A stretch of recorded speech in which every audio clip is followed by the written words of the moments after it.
The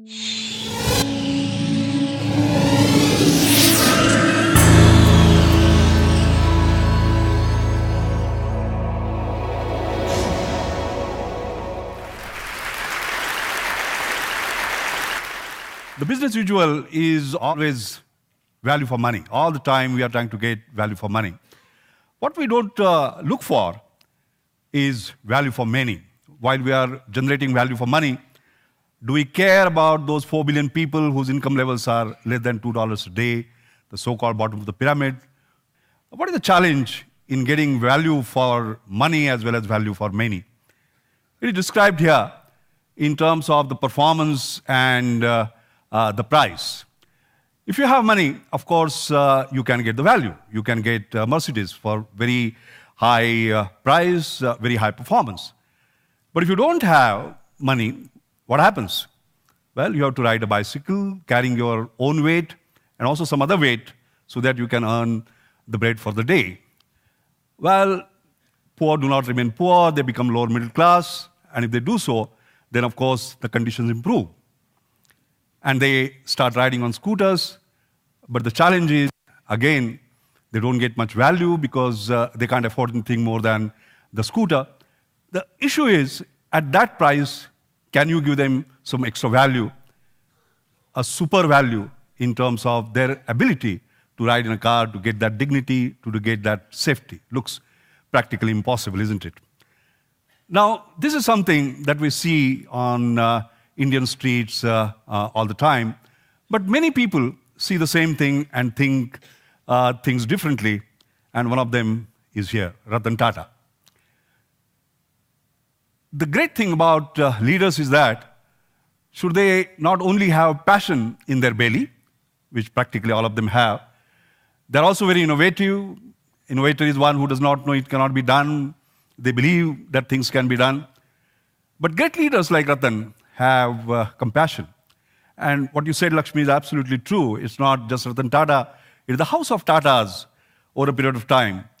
Let me confirm what she said. Yes, I went barefoot until I was 12. I struggled 2 meals a day was a huge issue. And when I finished my SSC, the 11th standard, I had stood 11th among 135,000 students, but I was about to leave the school because my poor mother couldn't afford schooling. And it was Sir Dorab Tata Trust, which gave me 60 rupees per month, almost $1 per month for 6 years. That is how I'm standing before you. So that is the house of Tata. Innovation, compassion, and passion. They combine all that. And it was that compassion which bothered Ratan, because when he saw, in fact, he told me about 8 or 9 years ago, how he was driving his own car. He drives his own car, by the way. And he saw in the rains a family like the one that I showed to you getting drenched with an infant. And then he said, well, I must give them a car that they can afford, 1 lakh car, $2,000 car.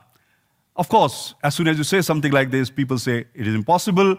And that's what was said by Suzuki. He said, probably he's going to build a 3-wheeler with stepney. And you can see the cartoon here. Well, he didn't build that. He built a proper car, Nano. And mind you, I'm 6 feet half an inch. Ratan is taller than me. And we have ample space in the front and ample space in the back in this particular car. An incredible car. And of course, nothing succeeds like success. The cynics then turned around, and one after the other, they started saying, yes, we also want to make a car in the nano segment. We'll manufacture a car in the nano segment. How did this great story unfold, the making of nano? Let me tell you a bit about it. For example, how it started, Ratan, was to just began with a 5-engineer team, young people in their mid-20s. And he said, well, I don't define a vehicle for you, but I will define the cost for you. It is 1,100,000 rupees, and you have to make it within that. And he told them, question the unquestionable. Stretch the envelope. And at a point in time, he got so engrossed in the whole challenge that he himself became a member of the team. Can you believe it? I still am told about the story of that single wiper design in which he participated until midnight. He'll be thinking early morning, he'll be sort of coming back with solutions. But who are the team leader? The team leader was Girish Wagh, a 35-year-old boy in Pune, and the nano team average age was just 27 years. And they did innovation in design and beyond. Broke many norms of the standard conventions. For the first time, for example, that a two-cylinder gas engine was used in a car with a single balancer shaft. Adhesives were replacing the rivets. There was a co-creation, huge co-creation with vendors and suppliers. Our ideas on board were welcome. 100 vendors were co-located adjacent to the plant, and innovative business models for automobile dealership were developed. Who would imagine that a fellow who sells cloth, for example, will be selling nano? I mean, it was an incredible innovation. Seeking solutions for non-auto sector, it was an open innovation. Ideas from all over were welcome. Mechanism of helicopter seats and windows was used, by the way, as well as dashboard that were inspired by two-wheelers. The fuel lines and lamps were as in two-wheelers. And the crux of the matter was, however, getting more from less. All the time, you have been given an envelope, you can't cross that envelope, which is 100,000 rupees, $2,000. And therefore, each component had to have a dual functionality. And the seat riser, for example, serving as a mounting for the seat, as well as structural part of the functional rigidity. Half the number of parts are contained in nano in comparison to a typical passenger car. The length is smaller by 8%, by the way, but the current entry-level cars, in comparison to that, it is 8% less, but 21% more inside space. And what happened was that more from less, you can see how much more for how much less. When the Model T was launched, and these are, by the way, all the figures that are adjusted to 2007 dollar prices. Model T was 19,700 by Ford, Volkswagen was 11,333, and British Motor was around 11,000, and Nano was bang on $2,000. This is why you started actually a new paradigm shift, where the same people who could not dream of sitting in a car, who were carrying their entire family in a scooter, started dreaming of being in a car, and those dreams are getting fulfilled. This is a photograph of a house and a driver and a car near my own home. The driver's name is Narayan. He has bought his own Nano.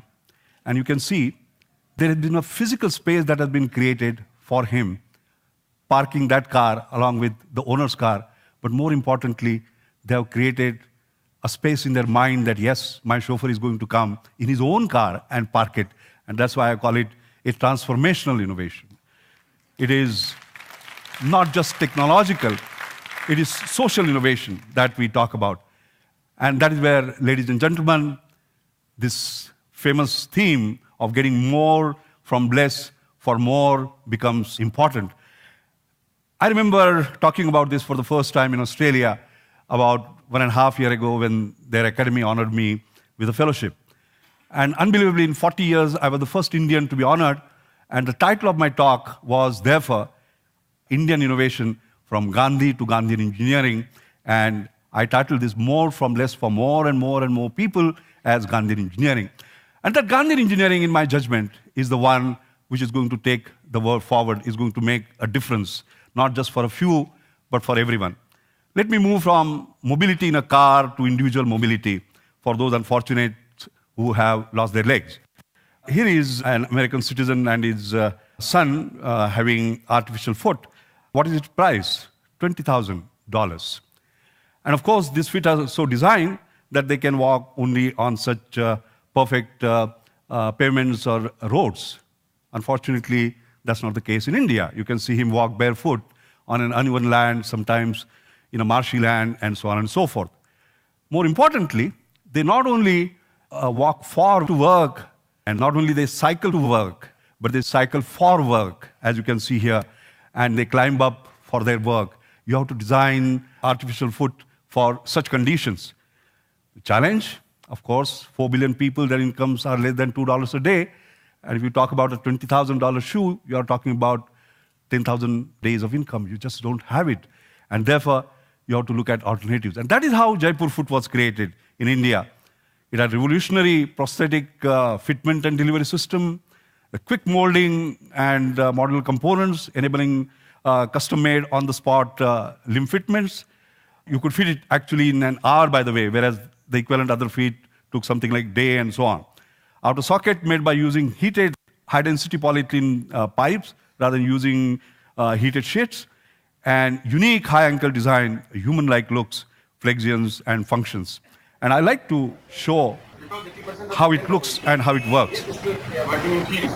So they can freely work with this on the field, and we don't need to change their profession.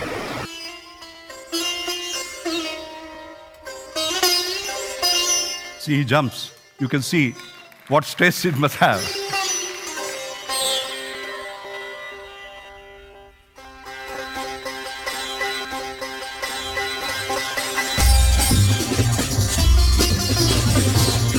Below about me, yes. 1 kilometer in 4 minutes 30 seconds.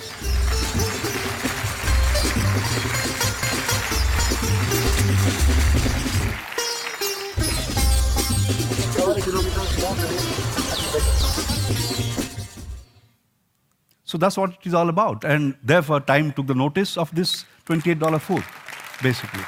You know? An incredible story. Let's move on to something else. I've been talking about getting more from less for more. Let's move to health. We talked about mobility and the rest of it. Let's talk about health. What's happening in the area of health? You know, you have new diseases, you require new drugs.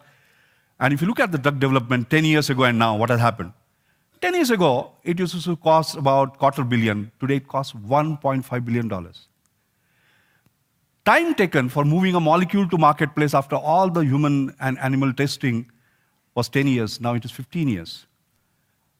Are you getting more drugs because you are spending more time and more money? No, I'm sorry. We used to have 40, now they have come down to 30. So actually, we are getting less from more for less and less people. Why less and less people? Because it is so expensive, so very few will be able to basically afford that. Let us just take an example. The psoriasis is a very dreadful disease of the skin. The cost of treatment, $20,000. $1,000 antibody injections under the skin, by the way, and 20 of them. Time for development, it took around 10 years and $700 million. Let's start in the spirit of more from less for more and more and start putting some targets. For example, we don't want $20,000, we don't have it. Can we do it $100? Time for development, not 10 years. We are in a hurry, 5 years. Cost of development, few $100 million. Sorry, I can't spend more than $10 million. Looks absolutely audacious. Looks absolutely ridiculous. Do you know something? This has been achieved in India. These targets have been achieved in India. And how they have been achieved? Sir Francis Bacon had once said, when you wish to achieve results that have not been achieved before, it's an unwise fancy to think that they can be achieved by using methods that have been used before. And therefore, the standard process where you develop a molecule, put it into mice, into men, were not yielding those results. Billions of dollars were being spent.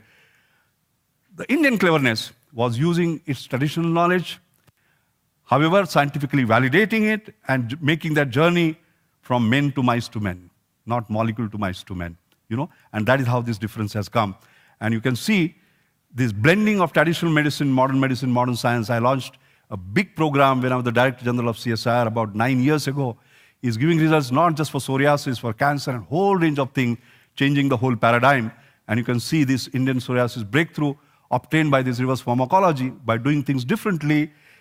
You can see before treatment and after treatment. This is really getting more from less for more and more people because these are all affordable treatments now.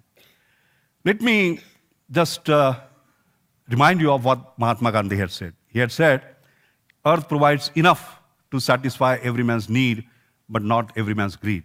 So the message he was giving us was you must get more from less and less and less, so that you can share it for more and more people, not only the current generation, but the future generations. And he had also said, I would prize every invention of science made for the benefit for all. So he was giving you the message that you must have it for more and more people, not just a few people. And therefore, ladies and gentlemen, this is the theme, getting more from less for more. And mind you, it is not getting just a little more for just a little less. It's not about low cost. It's about ultra low cost. You cannot say HIV/AIDS treatment, oh, $10,000, but because you are poor, I'll give it for $9,000. Sorry, it doesn't work. You have to give it for $100, $200. Is it possible? It has been made possible, by the way, for certain other different reasons. So you are not talking about low cost, you are talking about ultra low cost. You're not talking about affordability, you are talking about extreme affordability, because 4 billion people whose income levels are less than $2 a day. All right? You're not talking about exclusive innovation, you're talking about inclusive innovation. And therefore, you're not talking about incremental innovation, you're talking about disruptive innovation. The ideas have to be such that you think in completely different terms. And I would also add, it is not only getting more from less for more, by more and more people, the whole world working for it. I was very touched when I saw a breakthrough on the other day. You know, incubators for infants, for example, they're not available in Africa, they're not available in Indian villages, and infants die. Incubator costs $2,000. And there's a $25 incubator giving that performance that has been created. And by whom? By young students from Stanford University on an extreme affordability project that they had, basically. Their heart is in the right place, like Ratan Tata. It's not just innovation, compassion and passion. Compassion in the heart and passion in the belly. That's the new word that we want to create. And that is why the message is that of Gandhian engineering. Ladies and gentlemen, I'd like to end before time. I was also afraid of those 18 minutes. I have still 1.5 minutes to go. The message, the final message is this. India gave a great gift to the world. What was that? 20th century, we gave Gandhi to the world. The 21st century gift, which is very, very important for the whole world, whether it is global economic meltdown, whether it is climate change, whether it is any problem that you talk about, is getting more from less for more and more, not only the current generations, for the future generations. And that can come only from Gandhian engineering. So ladies and gentlemen, I'm very happy to announce this gift of the 21st century to the world from India, Gandhian engineering. Thank you. Thank you.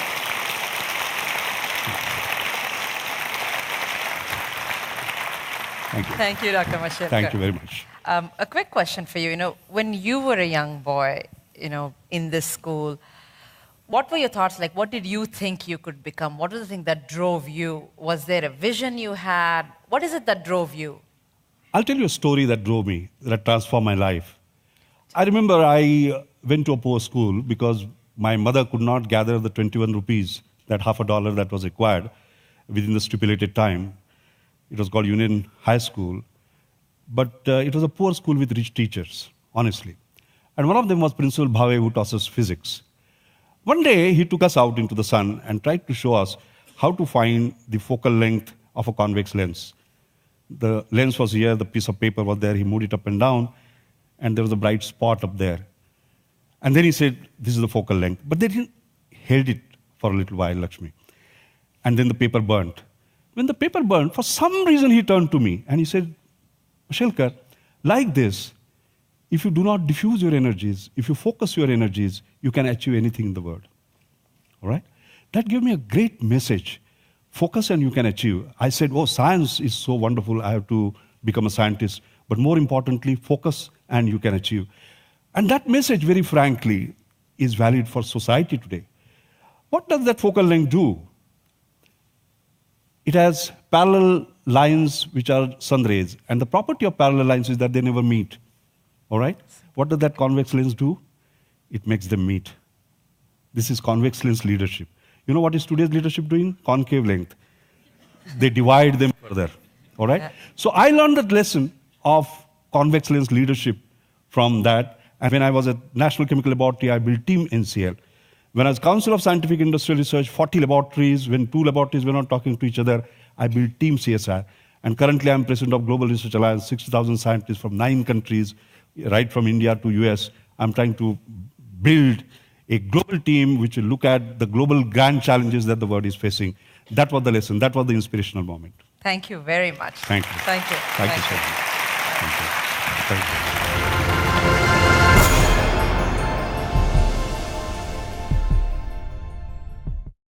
Investment in broadband high-speed internet can help small businesses create new American jobs. Small businesses are being formed, dreams are being launched, and at AT&T, We're investing billions to upgrade and build out our wired and wireless networks.